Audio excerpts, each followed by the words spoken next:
ఆచి చికెన్ మసాలా. దేశవ్యాప్తంగా డీలిమిటేషన్ అంశం మళ్లీ తెరపైకి వచ్చింది. మరో 3 రోజుల్లో పార్లమెంట్ సమావేశాలు ప్రారంభం అవుతుండడంతో ఈ సమావేశాల్లోనే కీలక బిల్లులకు ఆమోదం దక్కవచ్చని ప్రచారం సాగుతోంది. ఇందులో డీలిమిటేషన్ బిల్లు కూడా ఉండే అవకాశం ఉందని అంటున్నారు. మొన్నటి వరకు డీలిమిటేషన్ బిల్లుతో దక్షిణాదికి తీవ్ర అన్యాయం జరుగుతుందని పలు పార్టీలు తీవ్రంగా వ్యతిరేకించాయి. కానీ ఇప్పుడు తమ వాయిస్ మారుస్తున్నాయి. దీని వెనుక ఉన్న అసలు కారణం ఏంటి? Let's watch the story.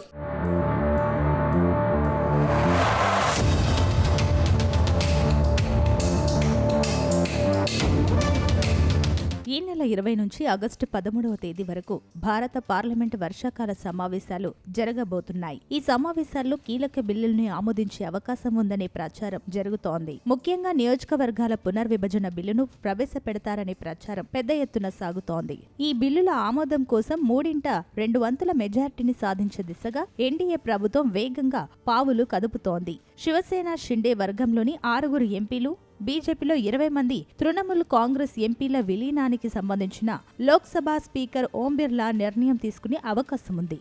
దీంతో కీలక బిల్లుల ఆమోదానికి అడ్డంకుల్ని తొలగించుకొని తమకు కావాల్సింది ఆమోదం చేయించుకోవడానికి బీజేపీ పట్టుదలతో ఉంది.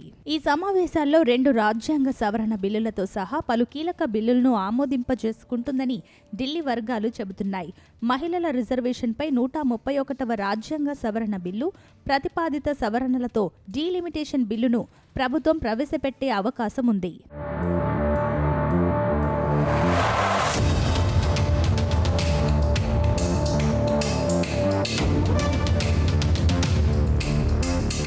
కొద్ది రోజుల క్రితం వరకు దేశవ్యాప్తంగా తీవ్ర చర్చనీయాంశంగా మారిన డీలిమిటేషన్ బిల్లుపై బీఆర్ఎస్ వర్కింగ్ ప్రెసిడెంట్ కేటీఆర్ కీలక ప్రకటన చేశారు. ఇప్పటి వరకు ఈ అంశంపై పూర్తి ప్రతికూల గళం వినిపించిన ఆయన ఇప్పుడు కేంద్రం తీసుకురానున్న డీలిమిటేషన్ బిల్లుకు సానుకూల సంకేతాలు ఇచ్చారు. పార్లమెంటులో దక్షిణాది రాష్ట్రాల ప్రస్తుత ప్రాతినిధ్య వాటా తగ్గకుండా ఉంటే తాము ఈ బిల్లుకు ఖచ్చితంగా మద్దతిస్తామని కేటీఆర్ స్పష్టం చేశారు. ముఖ్యంగా లోక్సభలో ప్రస్తుతం దక్షిణాది రాష్ట్రాలకున్న 24% వాటాను భవిష్యత్తులోనూ యథాతథంగా కొనసాగించాలన్నదే తమ ప్రధాన డిమాండ్ అని తేల్చి చెప్పారు. ఈ అంశంపై గతంలో కేటీఆర్ జనాభా ప్రతిపాదికన మాత్రమే నియోజకవర్గాల విభజన చేపడితే దక్షిణాది రాష్ట్రాలకు తీరని అన్యాయం జరుగుతుందని ఆయన పదే పదే హెచ్చరించారు. కేంద్ర ప్రభుత్వ పిలుపు మేరకు కుటుంబ నియంత్రణను పక్కాగా అమలు చేసి అద్భుతమైన అభివృద్ధి సాధించినందుకు దక్షిణాది రాష్ట్రాలకిచ్చే బహుమతి ఇదేనా అని ఆయన ప్రశ్నించారు. జనాభాను అదుపులో ఉంచినందుకు మా గొంతు నొక్కే ప్రయత్నం చేస్తే ఊరుకునేది లేదని హెచ్చరించారు. ఈ నిర్ణయం ప్రగతిశీల రాష్ట్రాలను శిక్షించడమే అవుతుందని గతంలో తీవ్రస్థాయిలో విమర్శించేవారు. కేంద్రం ప్రతిపాదించిన 50% ఫార్ములాపైనే గతంలో పాజిటివ్గా మాట్లాడలేదు. కానీ తాజా పరిణామాల్లో దక్షిణాది హక్కులకు భంగం కలగనంత వరకు తాము బిల్లుకు వ్యతిరేకం కాదనే మెరుగైన సంకేతాలు ఇచ్చారు.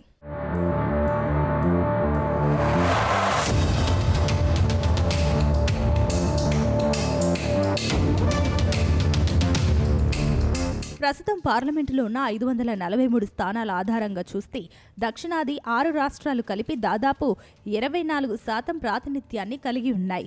భవిష్యత్తులో స్థానాల సంఖ్యను 50% ఫార్ములా ప్రకారం పెంచితే దక్షిణాది వాటాలో కేటీఆర్ చెప్పినట్లుగా అస్సలు తగ్గదు, 24% ఉంటుంది. దక్షిణాది ప్రయోజనాలను కాపాడే ఫార్ములాను బిల్లుల్లో చేర్చితే తమ పూర్తి మద్దతు ఉంటుందని స్పష్టం చేశారు. అంటే డీలిమిటేషన్ బిల్లుకు బీఆర్ఎస్ మద్దతు ప్రకటించినట్లే అనుకోవచ్చు. మరోవైపు సీఎం రేవంత్ రెడ్డి కూడా డీలిమిటేషన్ బిల్లుపై ఆసక్తికర కామెంట్స్ చేస్తున్నారు. ఇటీవల ఓ సభలో మాట్లాడిన ఆయన 2029లో తెలంగాణ అసెంబ్లీ ఎన్నికలు జరుగుతాయని అన్నారు. ఆ ఎన్నికల్లో కాంగ్రెస్ పార్టీ 117 స్థానాల్లో గెలుస్తుందని జోస్యం చెప్పారు. అంతేకాదు 2029 ఎన్నికలు డీలిమిటేషన్ తర్వాతే జరుగుతాయని ప్రకటించడం కాంగ్రెస్ పార్టీలోనే చర్చనీయాంశమవుతున్నాయి. ఎందుకంటే ఓవైపు జాతీయ స్థాయిలో కాంగ్రెస్ డీలిమిటేషన్కు వ్యతిరేకంగా పోరాటం చేస్తుంటే ఇక్కడ మాత్రం సీఎం రేవంత్ రెడ్డి డీలిమిటేషన్ ఖాయమని ప్రకటించడం హాట్ టాపిక్ అవుతోంది.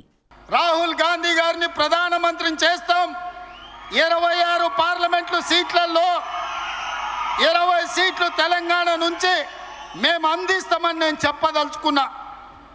మీ అందరూ ఆమోదిస్తున్నారా? రాహుల్ గాంధీని ప్రధానమంత్రిని చేద్దామా? రాబోయే ఎన్నికల్లో 26 పార్లమెంట్లో 20 సీట్లు తగ్గకుండా తెలంగాణ నుంచి ఎంపీలను గెలిపిద్దామా? గెలిపిద్దామా? గెలిపిద్దామా? గెలిపిద్దామా? 20 ఎంపీలను గెలిపిద్దామా? 117 ఎమ్మెల్యేలను గెలిపిద్దామా? గెలిపిద్దామా? సిద్ధమేనా?